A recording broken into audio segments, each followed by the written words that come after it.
We now join Rashida Lucas and TP Lucas as Judge Lynn hears their case. Mr. Lucas, you have brought Mrs. Lucas here to court in order to recover either your 2000 Camry that you said you upgraded or the value of the upgrades that you put in the Camry that you say she took. And I know that you're wearing sunglasses, which usually is not permitted in a courtroom, but I understand that you have an eye issue, glaucoma, and the lights are bothering you. Mr. Lucas, I'm going to start with you. Why don't you tell me how we got here and why it is you've needed to come to court to get this car back?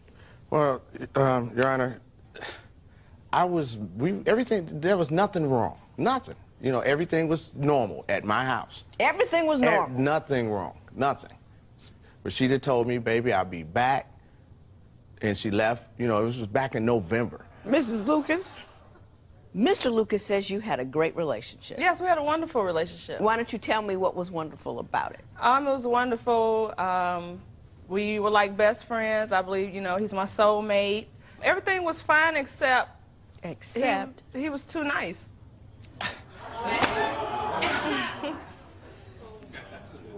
It's too nice. I mean, how does one be too nice to one's wife? He was too nice, like, it was scary nice.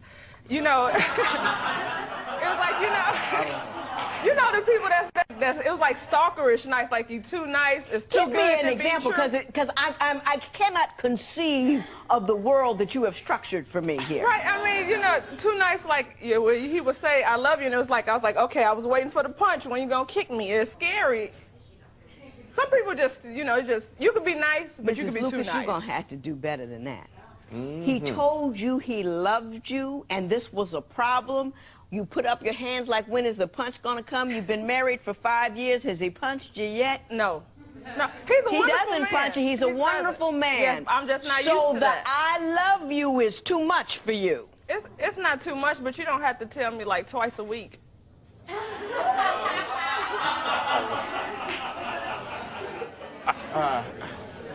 Can't figure that. So if I found you a brother that would run around on you, call your names, and smack you upside the head, you'd be in heaven. No, he don't have to call me names or smack me, but... He can run around on you. No, not that either, but... What do you want from a man, Mrs. Lucas? Yes. I mean... She told me that's what she wanted. What did she tell you she wanted? Well, she told me she wanted somebody to cherish her and don't run around on her. You know, all the things that a good man and a good woman should want out of each other. We agreed that, because I had been married before, and my ex-wife, oh my goodness, she scared me. If I ever did it again, it was gonna be better than any other marriage, and I made the promise for keeps. This wasn't to be playing around, you know, and if nothing's wrong, where are you going? You know, there are women that would pull her head off her neck for a guy like me.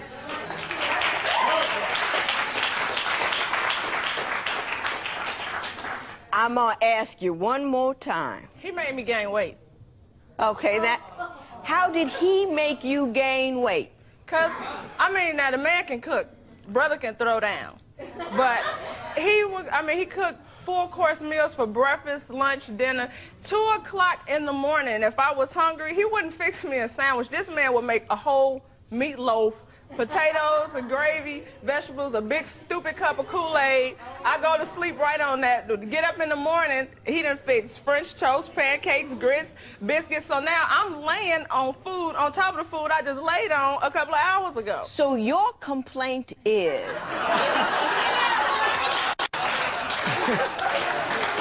that this man cooked too often and too well, and he made me gain weight. Mrs. Lucas, have you lost your mind? No.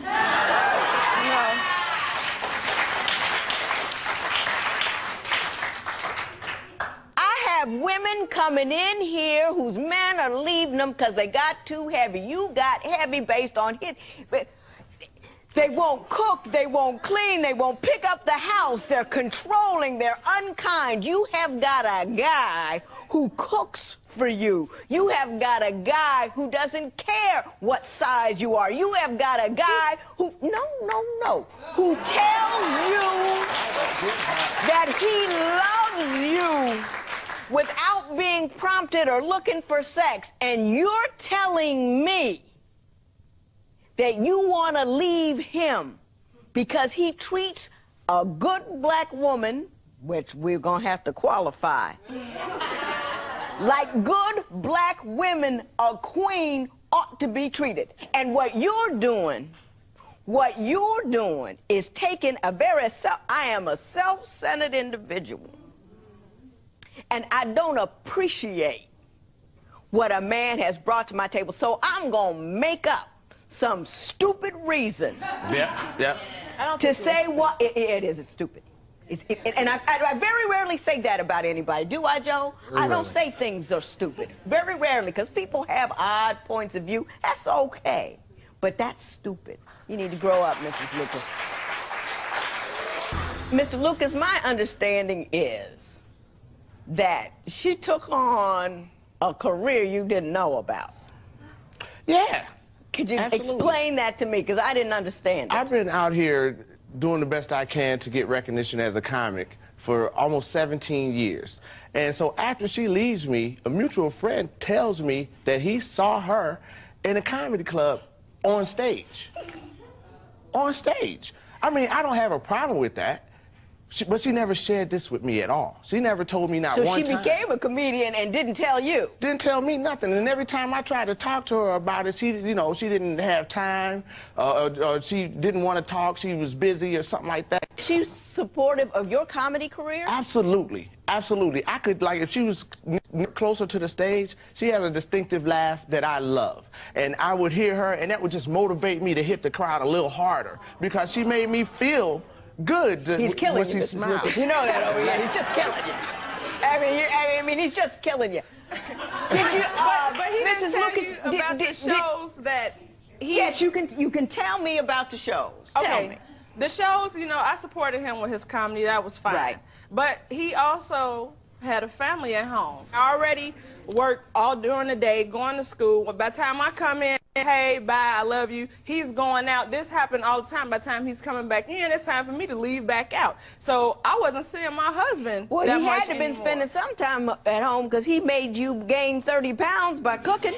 Well, that was when he was there. But, I mean, because he cooked before he left. When I came in, there was food there. Or when he came in, he would bring me food at 3:30 in the morning. When did you get the comedy bug? What did you tell him about it? Actually, this is the first time telling him about it. I would How long change have the you been subject. doing it? A year. Oh, Why yeah. didn't you tell him? Because I felt like a hypocrite. How, I talked about how he would be out supporting his colleagues. And now I see... You understand his point of view. I understand, but the difference is he had a wife at home. He didn't have to go to all those unnecessary shows all the time. I can go, I'm not at home with him anymore, so I go to different shows. So you're complaining that he spent too much time comedy because he had a wife at home. Mm-hmm. But you can go out and be away and not acknowledge that you had a husband and a child at home.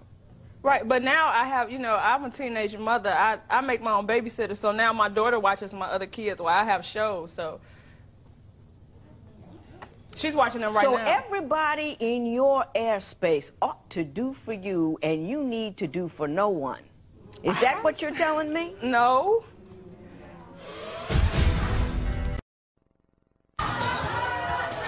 She just didn't tell him.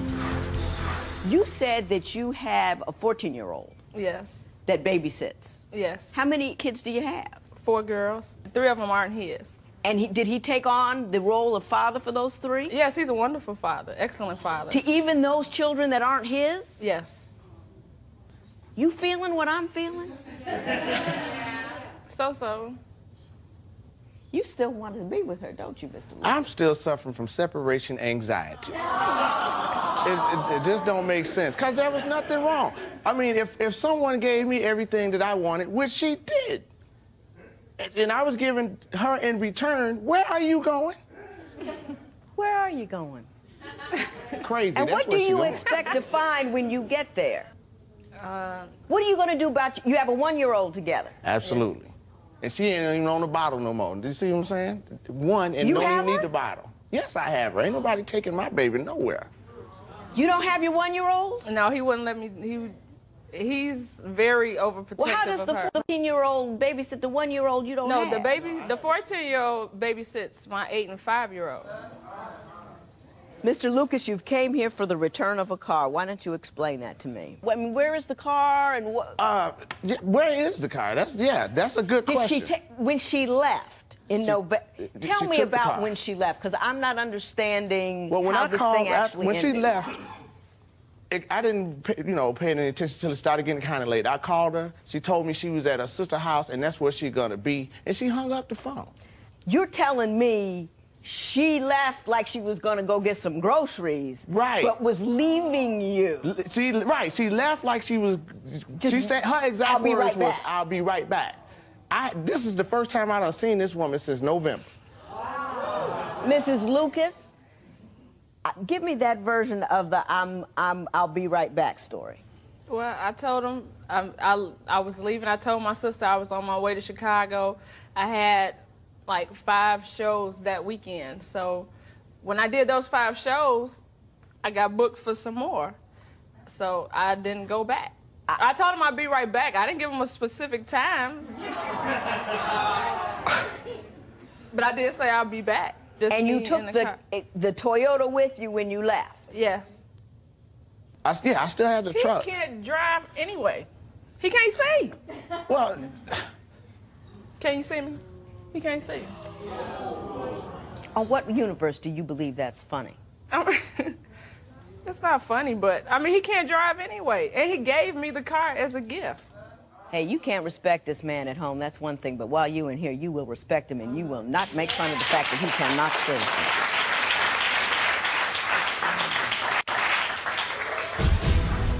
When divorce court continues, Judge Lynn rules in the case of TP versus Rashida Lucas. But first, Rashida has news that leaves the courtroom speechless. Well, where is the car?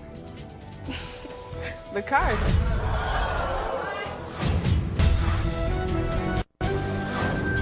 Divorce court returns with the case of Rashida Lucas, who left her husband to perform stand-up comedy and never went back home. And TP is suing Rashida because he wants to be reimbursed for the family car.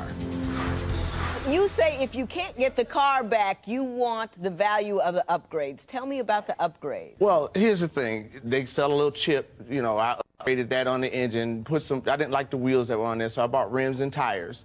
And it didn't have a stereo at all in there because there was just a hole in the dash. So I bought a stereo for the car. Why don't you tell me this, though? How much is the car worth? About $5 grand. And like I said, she keeps saying, But where my is car. the car? The car is gone. Gone where? It got totaled. How did it get totaled? I was at work. We had an ice storm in Chicago. Somebody ran into it and tore it up. So I told them just junk it. There was nothing I could do with it. So You just told her to junk it? You didn't... junk the There car? was nothing else they could do with it. It was like this small. Did you have insurance on it? Well, where's the No, the stereo? insurance had lapsed. Whose responsibility was to pay the insurance? Was it your responsibility to pay the insurance? It's my responsibility to make the money. She write out the checks to pay the bills. At least she used to. Was there money to pay the insurance? It was money to pay the insurance, but you I wasn't in Wisconsin anymore. He could have did that while he was there. Yeah. But it was pick a typically surgery. your responsibility to pay the bills? Sometimes. Oh, I don't believe you. I believe it was your responsibility. Look at you.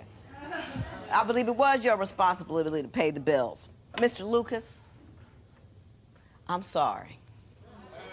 You are a wonderful man, and don't let trifling women change who you are. That's all I'm asking. She's self-centered and only interested in her pleasure and her joy and what she wants. She will never give to you, and you have the right to have a woman who will give to you. That's my point of view. You are trifling and small-minded. When you are trifling and small-minded, you're going to end up with a man who's going to take advantage of that. I am sure that your choice in men, if it's based upon the silly things that you have told me here today, will put you in a place where you don't want to be, where you don't want your daughters to be. But you are so small-minded and trifling that you don't even put their interests ahead of yours. How dare you be so self-centered?